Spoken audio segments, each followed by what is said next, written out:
Good morning, 8th class. This is fifth video of your chapter number first of geography resources.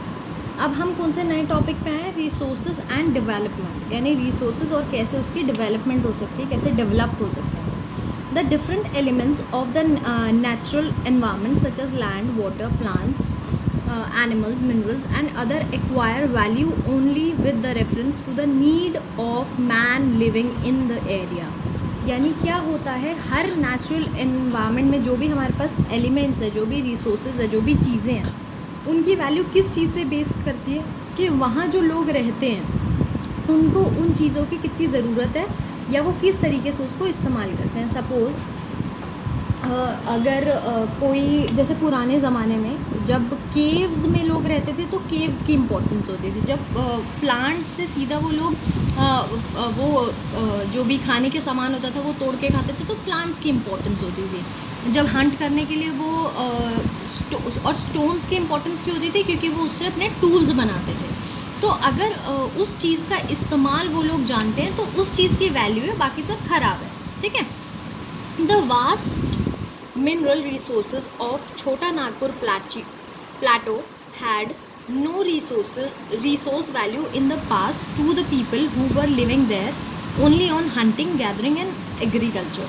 क्या है, जो छोटा Nagpur Plato है उसका कोई भी रिसोर्स वैल्यू पहले नहीं था. वहाँ जो लोग थे उनके लिए कुछ नहीं, वो बस एक ख़राब ज़मीन थी. जब वो हंटिंग और गैदरिंग पे डिपेंड करते थे और एग्रीकल्चर पे, उनके लिए क्या ज़रूरी था, उनके लिए टूल ज़रूरी थे इकट्ठा करने के लिए, कुछ बर्तन या फिर जो भी जहाँ पर भी वो इकट्ठा करते थे वो ज़रूरी था, और एग्रीकल्चर ज़रूरी था. तो जो चीज़ें वो इस्तेमाल करते थे वो ही उनकी ज़रूरी होती थी. The jog fall in Karnataka acquire new resource value only when it was harnessed for power development. क्या हुआ कि जो जॉग फॉल है कर्नाटका में उसकी वैल्यू कब बनी, जब वहाँ पर एक पावर डेवलपमेंट के लिए सेटअप कर दिया गया कि उस फॉल से पावर जनरेट होती है, तो तब उसकी वैल्यू. वरना वो क्या था, कुछ भी नहीं, वहाँ पर कोई भी नहीं जाता था, बस वो एक देखने की चीज़ थी. ठीक है. The potential resources available in an area acquire significance only when they are developed by man. तो हर किसी रिसोर्स की वैल्यू तभी है जब इंसान उसको डेवलप करना जानता हो, उससे दूसरी चीज़ें बनाना जानता हो या उसको अच्छी तरह यूज़ करना जानता हो. ठीक है, तभी उसकी वैल्यू जो है वो होती है.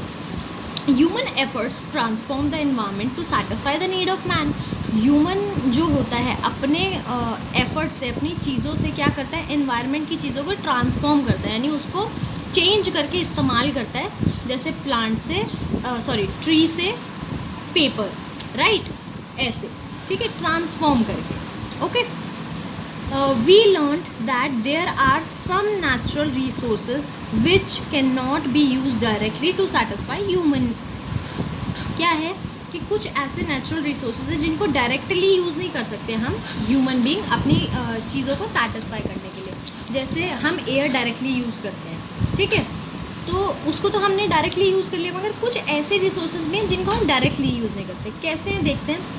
One has to make an effort to develop it for human satisfaction. किसी न किसी को, यानी ह्यूमन बींग्स को, उसमें एफर्ट डालने पड़ते हैं, उसको डेवलप करना पड़ता है ताकि ह्यूमन बींग को सेटिस्फाई किया जा सके. जैसे पेड़ से हम लकड़ी निकाल के उसको डेवलप करते हैं, तब वो डोर बनता है.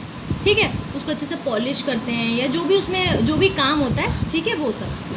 Land has to be cleared of unwanted material and flow in order to grow crop. जैसे हमें क्रॉप चाहिए, तो हम क्या करते हैं, क्या जो भी चीज़ उसको उगी होती है वो खा लेंगे? नहीं. क्या वो लैंड को हम इस्तेमाल कर पाएंगे? नहीं, जब तक हम उसका सारा अनवांटेड मटेरियल, यानी जो चीज़ें वहाँ पर नहीं चाहिए, उनको निकाल नहीं देते. Water has to be taken to the field to irrigate land. जो पानी है उसको हम क्या करते हैं, फील्ड तक लेके जाते हैं ताकि हम लैंड को इरीगेट कर पाएँ, यानी पानी दे पाएँ वहाँ पे लैंड को. Minerals has to be taken out from the earth. Minerals को भी अर्थ से निकालना पड़ता है. And smelt before they are use for making machinery and implements. और उससे पहले, मतलब उसके ऊपर कई सारा काम करना पड़ता है उसको यूज़ करने से पहले. Resources development thus it is necessary exercise for its utilization, और इसीलिए रिसोर्स की डेवलपमेंट बहुत ज़्यादा ज़रूरी है, ठीक है। हर रिसोर्स ऐसे ही इस्तेमाल नहीं हो सकता। जैसे मैंने आपको इससे पहले वीडियो में वाटर का एग्जाम्पल दिया था कि सी वाटर हम डायरेक्टली यूज़ नहीं कर सकते, क्यों? क्योंकि उसमें सॉल्ट बहुत ज़्यादा होता है। तो क्या वो वेस्ट है? नो। जब हम उसमें से सॉल्ट निकाल देंगे तो वो भी यूज़फुल हो जाएगा, मगर उसके लिए हमें क्या करना पड़ेगा? एफर्ट्स करने पड़ेंगे। उसके लिए कुछ एक प्रॉपर प्रोसेस होता है जिसके बाद आप उसको इस्तेमाल कर सकते हो। While using the natural resources we should keep in mind the nature, the type and the size of their reserves. हमें नेचुरल रिसोर्सेज को इस्तेमाल करते हुए अपने दिमाग में रखना चाहिए कि किस प्रकार का नेचुरल रिसोर्सेज है, इसका साइज़ कितना है, यानी कितने प्रकार में ये होता है, और कितने ज़्यादा साइज़ में इसका रिजर्वेशन, यानी हमारे पास कितनी चीज़ है जिसको हम इस्तेमाल कर सकते हैं, ठीक है। अगर रिज़र्व जो है, यानी अगर हमारे पास जो भी सामान है, जो भी रिसोर्स है वो लिमिटेड है, यानी एक तय मात्रा में है, तो क्या होगा? We have to preserve a part of it for future. तो हमें उसमें से उसका कुछ पार्ट निकाल के रखना पड़ेगा कि अभी के लिए जितना ज़रूरी है उतना यूटिलाइज़ करो, वेस्ट मत करो, क्योंकि फ्यूचर में फिर हमारे पास नहीं होगा, ठीक है। एंड फ्यूचर जनरेशन, ताकि फ्यूचर जनरेशन उसको इस्तेमाल कर पाए। ये नहीं आज यूज़ करके आज ही सारा ख़त्म कर दो, ऐसा नहीं होता। Balancing the need to use resources and also conserve them for the future is called sustainable development. अब ये इम्पॉर्टेंट है बेटा कि सस्टेनेबल डेवलपमेंट क्या होती है कि जब हम किसी भी रिसोर्स को इस्तेमाल करके अपनी नीड को पूरा करते हैं और उसको कंजर्व भी करते हैं, यानी सेव भी करते हैं फ्यूचर के लिए, इसको बोलते हैं सस्टेनेबल डेवलपमेंट। यानी ऐसे नहीं कि आप आज यूज़ करो, कल का पता नहीं, मतलब सारा वेस्ट कर दो और कल के लिए उसको सेव ना करो, नहीं। जब हम आज भी उसको यूज़ कर रहे हैं तरीके से और कल के लिए भी बचा रहे हैं, तो इसी को बोलते हैं सस्टेनेबल डेवलपमेंट, ठीक है। It also include that development should take place without damaging the environment. इसमें ये भी आता है कि आप डेवलपमेंट तो करो मगर इन्वायरमेंट को हार्म मत करो, इन्वायरमेंट को नुकसान मत पहुँचाओ। It also should not effect the need of future generation, और फ्यूचर जनरेशन की नीड को भी इफेक्ट ना करे। यानी ये नहीं हो कि आप ज़्यादा इस्तेमाल कर लो, फ्यूचर जनरेशन जो होगी उनके पास बचेगा ही नहीं कुछ यूज़ करने के लिए, या वो कम यूज़ करें या बचाएं उसको बहुत ज़्यादा, ठीक है।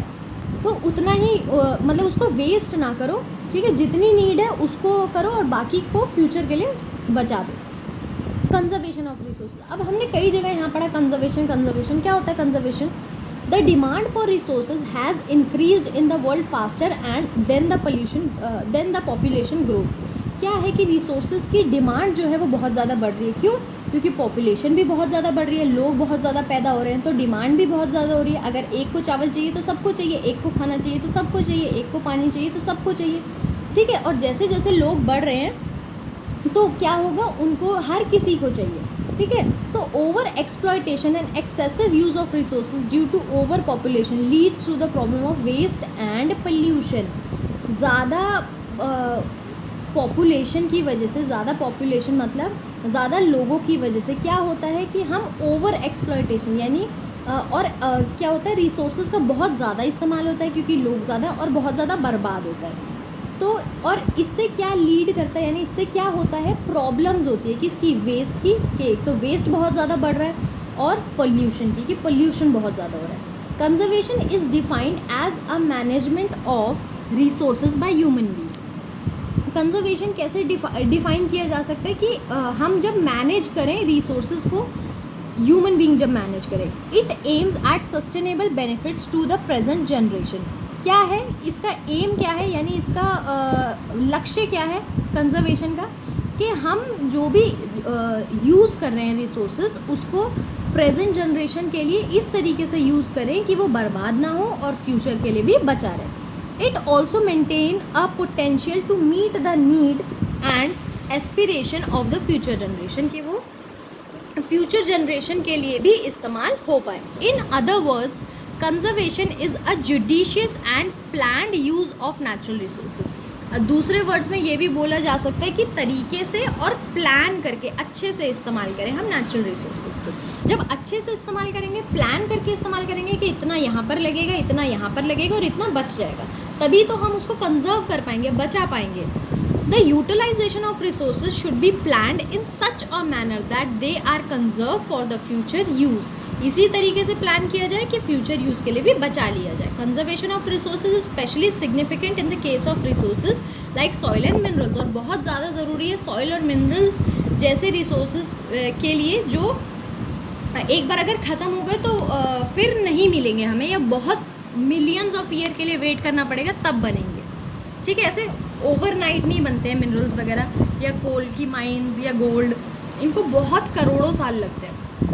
The planning of utilization of resources in a region should take into the account the total endorsement of the resources with the reference to the need and aspiration of the people. यानी जब भी आप किसी भी resource को utilise करने का plan करो तो हमेशा इसको अकाउंट में यानी ध्यान में रखो कि वहाँ कितने लोग हैं, उनकी नीड क्या है और कैसे हम इसको बचा सकते हैं या कम से कम यूज़ कर सकते हैं। द रिसोर्सेज में be develop in such a manner that there is a balance development of the region, और इस तरीके से इस्तेमाल करेंगे बैलेंस बना रहे हैं। Under dependence on one or two type of resources will be harmful to the economy of the region. अगर सिर्फ आप एक या दो ही चीज़ पे डिपेंड रहोगे तो उस रीजन के लिए, उस जगह के लिए हार्मफुल हो जाएगा, क्योंकि वो तो जल्दी जल्दी ख़त्म हो जाएंगे जब आप दो चीज़ इस्तेमाल कर रहे हो, फिर क्या, फिर ख़त्म। ठीक है, तो हमेशा हमें बैलेंस बना के चलना चाहिए। इफ़ द प्राइस और demand for such resources get exhaust, ठीक है, कि इसका प्राइस और डिमांड को भी ऊपर नीचे करते रहना चाहिए ताकि रिसोर्सेज का बैलेंस बना रहे। Unplanned development of resources in response to the changing economic condition such as fluctuation in demand और price will cause reduction in availability of resources in the future। यानी कि क्या कहते हैं, हमें बेसिक इसका मतलब यही है कि आप जो भी रिसोर्सेज इस्तेमाल कर रहे हैं उसको ऐसे इस्तेमाल करिए कि वो अभी भी इस्तेमाल हो और फ्यूचर के लिए कंजर्व भी रहे, वो वेस्ट ना हो। उसको इस तरीके से प्लान करके कि जो हमारी यानी सिर्फ ऐसा नहीं हो कि इसी रिसोर्स पे सब डिपेंडेंट है, अगर ये नहीं है तो फिर मतलब इसी को खर्च करे जा रहे, जब ये ख़त्म हो जाएगा फिर क्या होगा। ठीक है, तो इसीलिए हमें रिसोर्स के बीच में बैलेंस बनाकर चलना चाहिए। बेटे आपका ये चैप्टर यहाँ पर फिनिश होता है। ठीक है, अब हम नेक्स्ट वीडियो में नेक्स्ट चैप्टर पढ़ेंगे। आपको तब तक अपने ये आपको टेक्निकल टर्म्स दिए हुए हैं, यानी यहाँ पर आपको इसका नाम लिखना है। Anything that can be use to satisfy a need, यानी कोई भी ऐसी चीज़ जिसको हम नीड को सेटिस्फाई करने के लिए यूज़ करते हैं उसको क्या बोलते हैं। आपको इसमें टर्म्स दी हुई हैं, तो इनको आपको रीड करना है और इसमें आपको टर्म्स फिल करनी है जो मैंने आपको चैप्टर के बीच में बताई भी थी। ठीक है, आपको ये पोर्शन सब खुद से करना है। यहाँ पर आपको MCQ दिए हुए हैं, ये आपको खुद से करना है और अच्छे से करने हैं ताकि और फिर आपका ये जो क्वेश्चन आंसर्स है वो हम आपको सेंड कर देंगे। ओके।